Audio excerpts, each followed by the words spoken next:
Greetings on this Sunday morning, the 10th of May. I'm Wendi, Tiedt, chaplain at Selwyn Village. I warmly welcome you to today's daily reflection as we gather again as a virtual community. Of course, it's also Mother's Day today, and so I want to wish all of those who mother in one way or another a blessed Mother's Day. I thought today, during our meditation time, we might like to do something a little different. So if you have an adult colouring in book and colouring pencils that you know are relatively easy to get hold of, I would encourage you to go and find those now. So just press pause, and then when you found them and you're ready to go again, just push play and you can continue with us. If you don't have such a thing, it doesn't matter. You can just sit and listen and reflect as we journey through this time together. Today's gospel passage is John chapter 14, verses 1 to 14.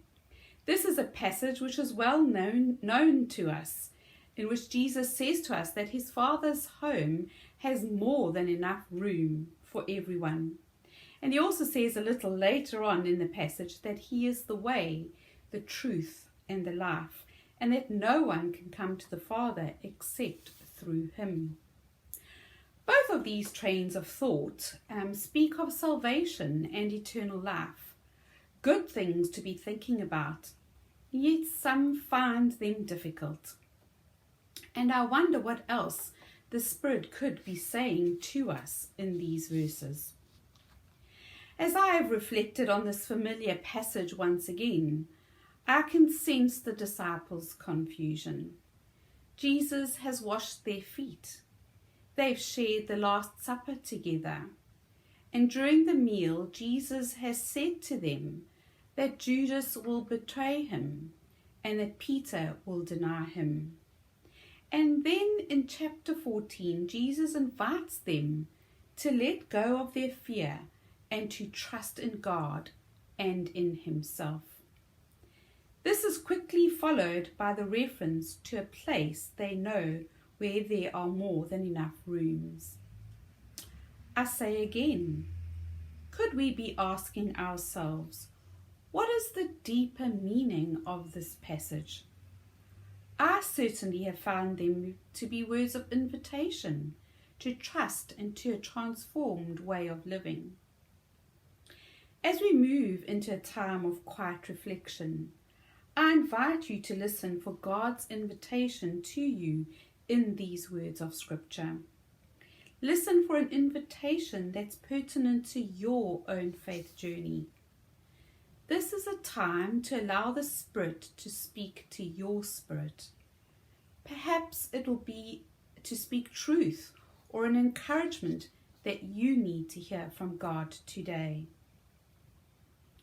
Let's take a moment to be comfortable.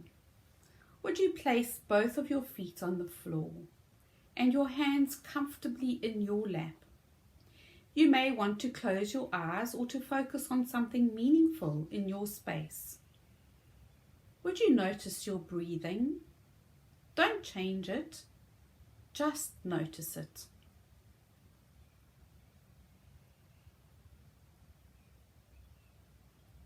Now, take in a deep breath and hold it, and then release it slowly. Breathe in, hold, and release. Breathe in, hold, and release. As you quieten yourself, take a moment to think about what grace you need today. What is it that you desire most for today?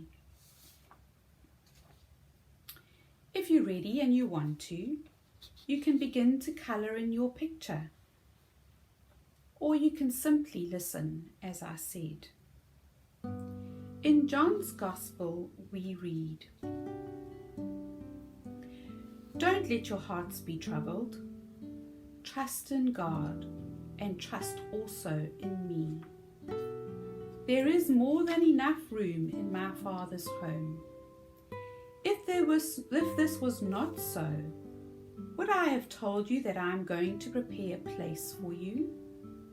When everything is ready, I will come and get you, so that you will always be with me where I am.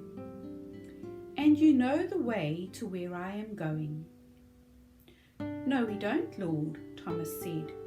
We have no idea where you are going, so how can we know the way? Jesus told him, I am the way, the truth, and the life. No one can come to the Father except through me.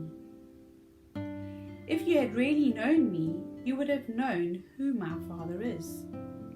From now on, you do know him and have seen him. Philip said, Lord, show us the Father, and we will be satisfied. Jesus replied, Have I been with you all this time, Philip, and yet you still don't know who I am? Anyone who has seen me has seen the Father. So why are you asking me to show him to you? Don't you believe that I am in the Father and the Father is in me? The words I speak are not my own, but my Father who lives in me does his work through me. Just believe that I am in the Father and the Father is in me. Or at least believe because of the work you have seen me do. I tell you the truth. Anyone who believes in me will do the same works I have done, and even greater works, because I am going to be with the Father. You can ask for anything in my name, and I will do it, so that the Son can bring glory to the Father. Yes, ask me for anything in my name, and I will do it.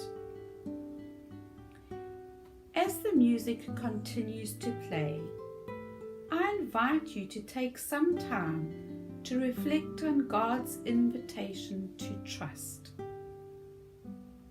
Pause the video if you need more time.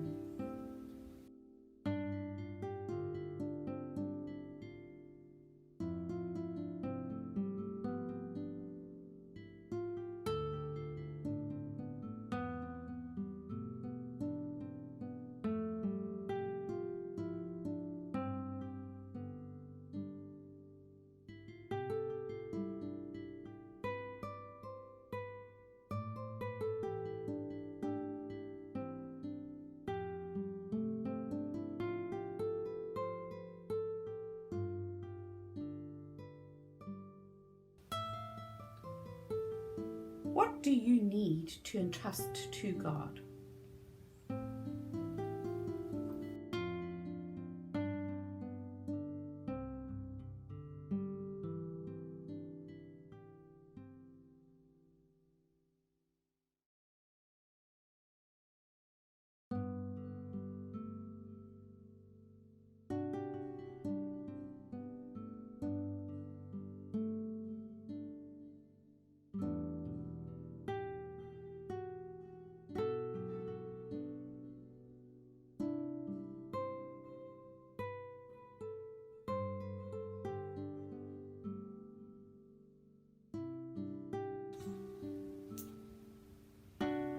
Think about the grace, your deepest spiritual yearning that you named earlier.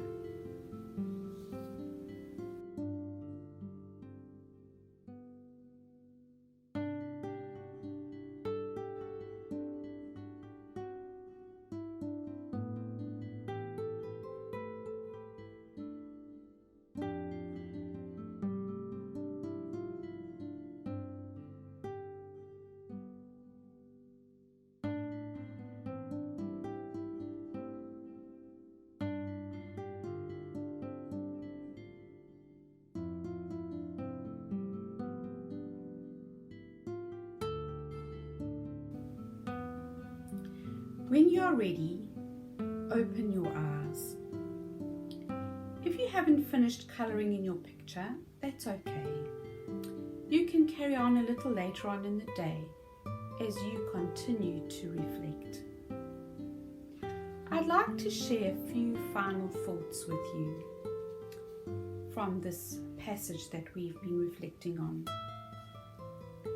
Jesus' words about him being the way, the truth, the life, and no one coming to the Father except through him, have sometimes been used by Christians in such a way that they communicate exclusivity, especially in the light of salvation. Whilst there is truth in this, it is not necessarily the whole truth. And so I wonder how we might look differently at these words that describe relationship. I believe that Jesus spoke them, and when he spoke them, he intended for us to recognize him as the incarnation of God, the one who is the embodiment of God in human life. I believe Jesus was asking the disciples and indeed all followers of Jesus to look to the way he lived his life. Jesus' example, his way of being, was to live the truth. And it is the truth that births new life within us. Jesus lives as the ultimate expression of God's love for all humanity. Jesus, the risen one who walks in the way of truth and life, calls us to do the same. And we do this by entrusting to God all of who we are, completely and totally. We respond to the invitation to live daily in communion with God and with others. This leads to transformation as we discover there's more than enough room for all. And as we live our lives and as we are examples to others, this shows others the way to Jesus. This encourages others to share relationship with God and to experience all of God's love and grace and mercy as we have. Again, I want to say to those who are mothers, those who fulfill the role of a mother, which we know comes in many different ways and forms, I want to say to you, you show others that way of God's love and grace and mercy, in the way that you love and nurture and care for those in your care. And so again, I would like to wish you a wonderful and a blessed Mother's Day. As we look to creation, we can see God at work in all things. And we know that as we testify to that wonderful love of God, it is a witness to others. And so I want to say to you as we end this time, may our God of grace and love be with you all as you live into the way of truth and life. Amen.